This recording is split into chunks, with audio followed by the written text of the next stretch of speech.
This is the Yamaha QY100. It is a tiny workstation. It's got a couple of features in it. It has a amp simulator, inputs, so you can plug a guitar or bass in here. It has a pattern mode where you can play, I think, 4 out of the 8 tracks. We can just look at that real quick. Yeah, you can play, I think, 8 out of the 16 tracks, and in song mode you have access to way more tracks. I got this thing initially to be a sequencer for my setup. What I found is it is very difficult to use. So let's hit Shift. Let's go up to the patterns here. Hit Shift, and then that gets us in the user patterns. So you have these keys here, which you can play with, or you can plug in a MIDI keyboard. Hopefully you're able to see that screen well enough. So you have all these different tracks. So that's the bass track. So by default it has drum tracks. Drum tracks. Pretty identical. 3 of them for some reason. And then a bass track. Move this a little bit here so we can keep it at the right angle to see things. So, and then you have a bunch of piano tracks. So if you go on any one of these tracks and you press pattern, you can go to this screen here, and then you can see the patch / preset of what it is. So we can change it. Let's hit Shift, go to violin.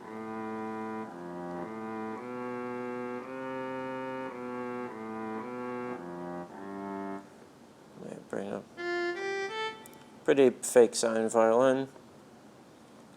There are bunches of patches on this thing.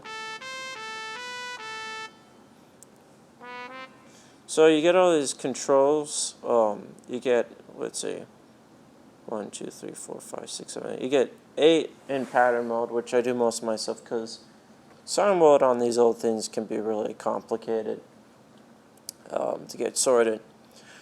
So there is some editing on here in terms of, well, that's the amplifier, which we'll leave that off here. There is ability to go on here and edit. It's got basically your typical general MIDI stuff, so just can conform to that. So you got some synthesizer stuff. Some synthesizer stuff, some pads and sound effects and stuff like that. It's a bunch of different categories. What makes this thing difficult to use is the sequencer. So when you hit record, you get 2 options here. Over, as in like your typical kind of, you hear the metronome start.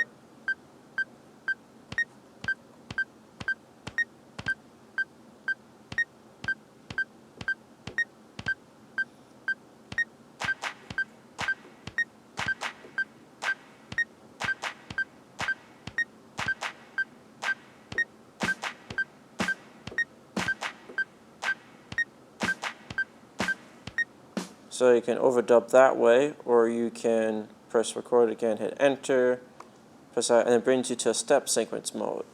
And then you gotta go all the way down. It always starts up here for some reason. You could go down here and you can see individual steps on this little Game Boy screen. So the biggest thing about this that drives me nuts is the smallest subdivision on this, by default, and I don't know if there's a way to change it, is a 32nd note. So typically, if I'm writing, let's say, drums, I'd put one here, 4 on the floor, right? So it's 1, 2, 3, 4, 1, 2, 3, 4. Now if you actually go back and play that, it sounds way too fast because by default, everything is 30-second notes, which is irritating. So then you actually got to go in here and actually count differently. So you got to go, so 30 seconds would be double that in a way. And I forgot how to do that right now. Actually, easier way to do that. Delete that. We'll change the note division to that. So then 1, 2, 3, 4. 1, 2, 3, 4. 1, 2, 3, 4. 1, 2, 3, 4. So then, I don't know if that's actually falling on the floor. So that works. So it's just overdubbing.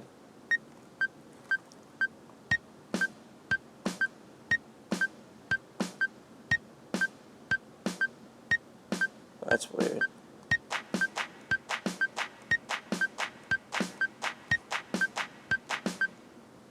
That's a sequence if I've ever heard one. Oh, this is no longer a bass. This is a piccolo. Hello, I'm a piccolo, no longer a bass. Let's go all the way up to 7th.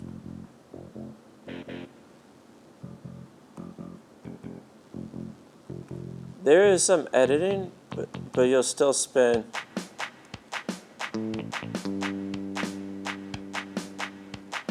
That's whack. Okay.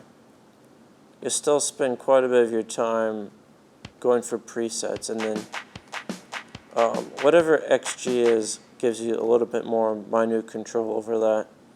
So yeah, you got your 2 options. 1, 2, 3, 4.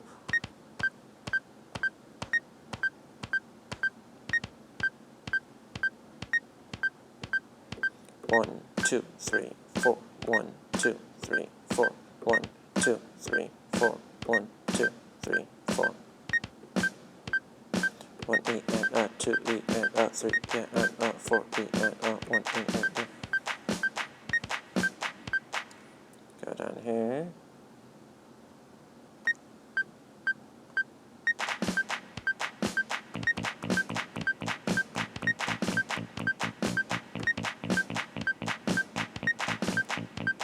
And we can stop the recording here.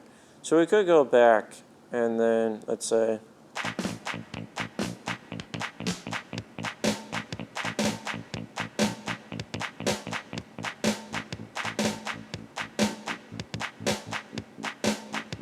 I don't like that one too particularly much. So I went over to the edit, all that kind of stuff there.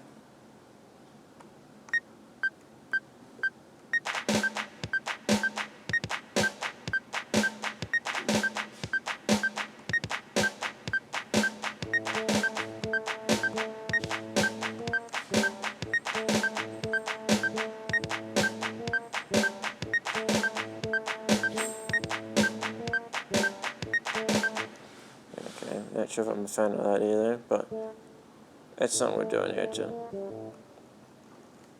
Okay, so you got all that. So basic editing stuff. Using this, you can definitely send things out, but it's just really quirky. I have a more traditional sequencer that doesn't, generate its own sounds and stuff, and that's what I'll be using to go forward. I mean, you can do some really cool stuff with this, don't get me wrong. I mean, the built-in sounds and stuff, there's all sorts of different genres and stuff that this can do. Wow, that's annoying. But it's going to sound workstation-y and all that kind of stuff. Some of the additions I do have here is that I have this USB thing here, so I can run off of USB power, so you don't have to have a million AAA batteries to get that going and all that stuff. But yeah, I do like it, but it's hard to justify keeping. I've used it on some road trips and stuff, but I think I'd rather have a sampler or something that can do sampling than a Rompler. Rompler is a read-only memory. It's it has samples, but you can't change them and all that kind of stuff. So, yeah, Yamaha QY100. Reason why it's never went into the rig in the first place is it's complicated, weird around the edges in terms of rough around the edges, in terms of just the functionality. It has 16 tracks you can record to, but only in song mode. You only get 8 in regular pound mode, which is curious how that works. As a limitation, it does have a built-in amp simulator, which is cool. I've used it a few times with a bass. Nothing really to write home about. The sounds are not terrible. Even this keyboard's actually not the worst thing to actually play with.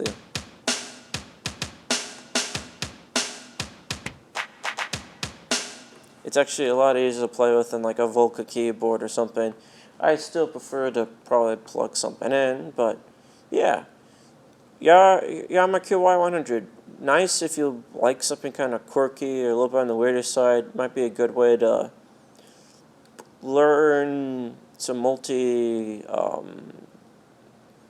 maybe, do some ideas and stuff. I just wish that I could sort of change some stuff around, like make everything by default on the, oh yeah, of course, random preset. Thank you. What the heck is, oh, let's get out of here. Go here, and I wish we could change how the step sequencer works so that by default, I mean, yes, it's saying a 16th note or maybe an 8th note. It's hard to tell on the screen. But just by default that would be, so that, you could change the steps, so you could actually, would make it easier rather than just making it jump, That's goofy. Yeah, and you end up creating some really weird sounding music with it. You can go completely unquantized, which is cool. Hard to find out a lot of modern things these days. And like I said, I do generally like it. Hopefully you can actually see what I was doing with the screen, but I just have a hard time justifying keeping it in terms of just, I don't use it enough, and it takes up space, and I think for someone else's like 90s only, early 2000s only, like dollars rig, this would be a cool centerpiece because you can do the MIDI, you can plug a guitar in, you can do all that kind of stuff. So anyways, yeah.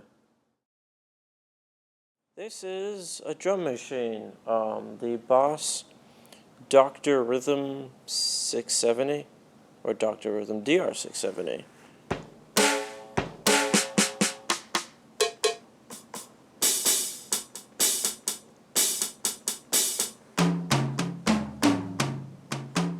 They're like flammers.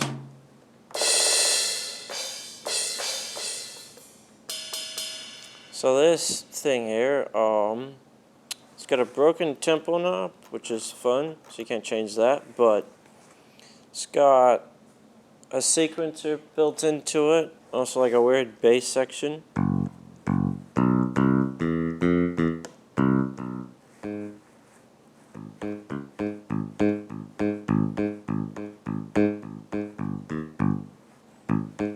If you want to play bass on a pad like this. And And you can also change a lot of these. Oh, I just changed the pattern. Which also.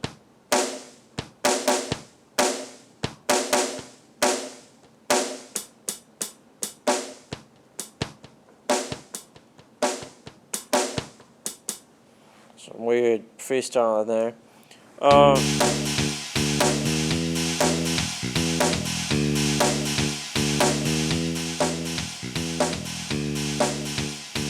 Yeah, so it's got basically a drum track, a bass track, all that stuff.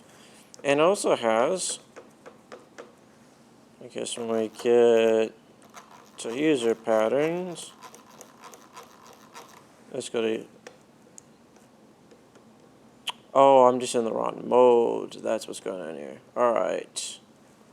Shift, pattern, edit. So if we hit pattern edit, it brings us to step mode. So I was complaining about with the other one, I don't know if you can see it on here, but it actually has stops. So if you want to do 4 on the floor, you could go 1, go over a bunch, 1, 2, this is 4. Over here.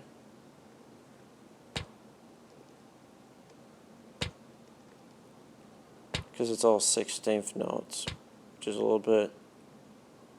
Okay, we'll hit stop.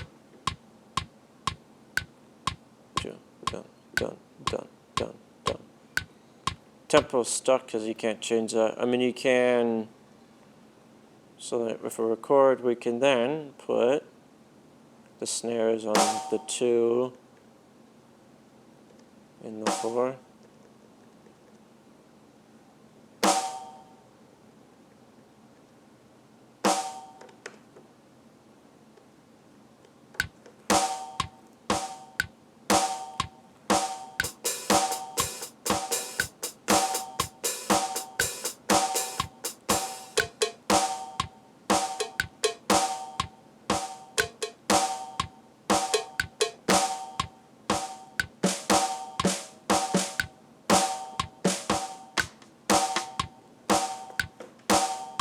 Also, so you're going to have the metronome anytime you're in pattern edit.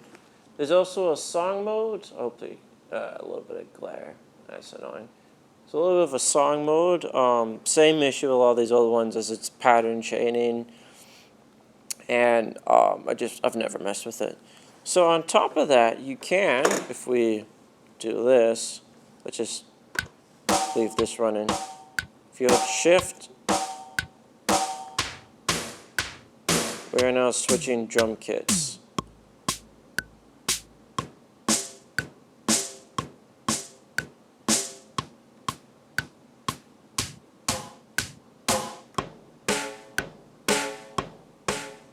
So if we hit record and we hit start, 1, 2, we are now in like real time record. 1, 2.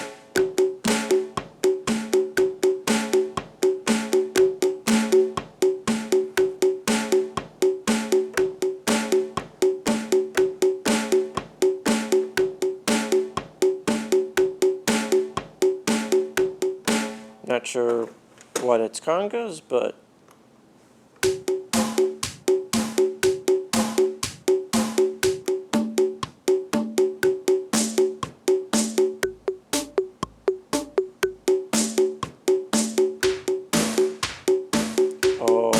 I was on drum B, that's what happened.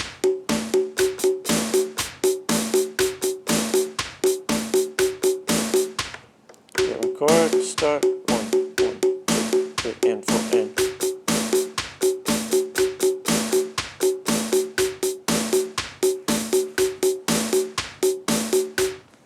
Which is kind of neat, so then.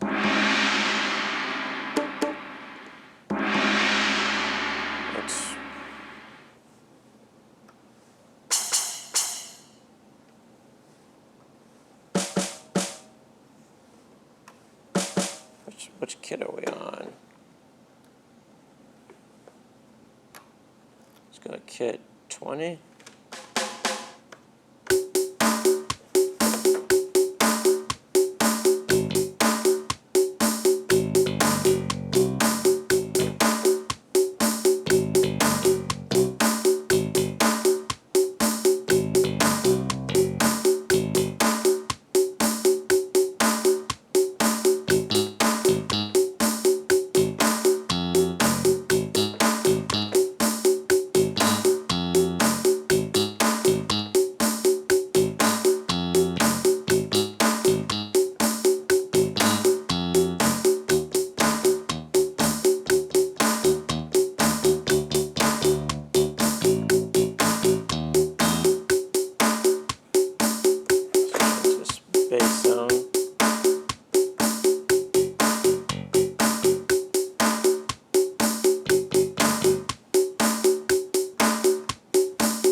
mistakes and all in there. Change the drum kit to get something.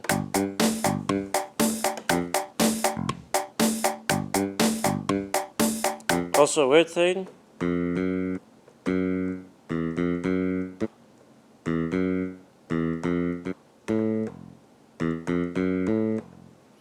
The bass is monophonic, which makes sense, but the sequencer is polyphonic, which is an interesting... Well, sorry, this thing here is polyphonic if you plug it in via MIDI. The sequencer is monophonic and the bass is monophonic, but the actual pad here is polyphonic if you like plug in via MIDI to another device. Strange, not 100% sure why that's the...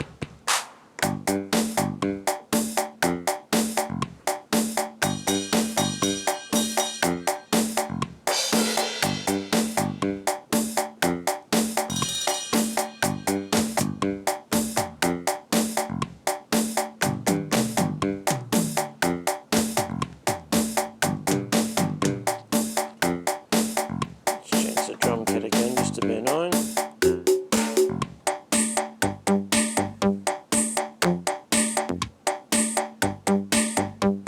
So the next thing you can do, we'll go to Shift Drum Edit. We'll edit.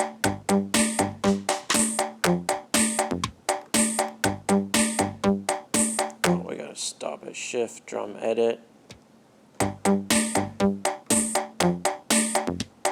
So if I hit Shift Drum Edit, we're actually changing the kick drum after we hit that pad.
So then we'll go and hit Shift Pattern Play.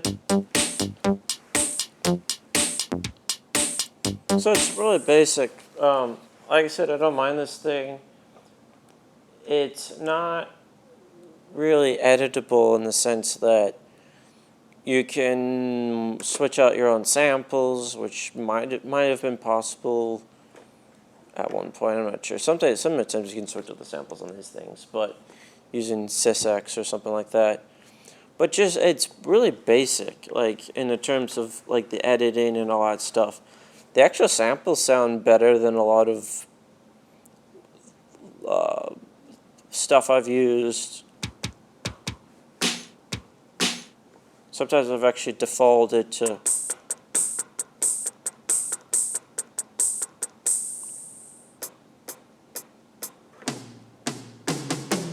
and Boss is owned by a Roland, so there's a lot of shared history between the Roland drum machines and obviously the Boss drum machines too.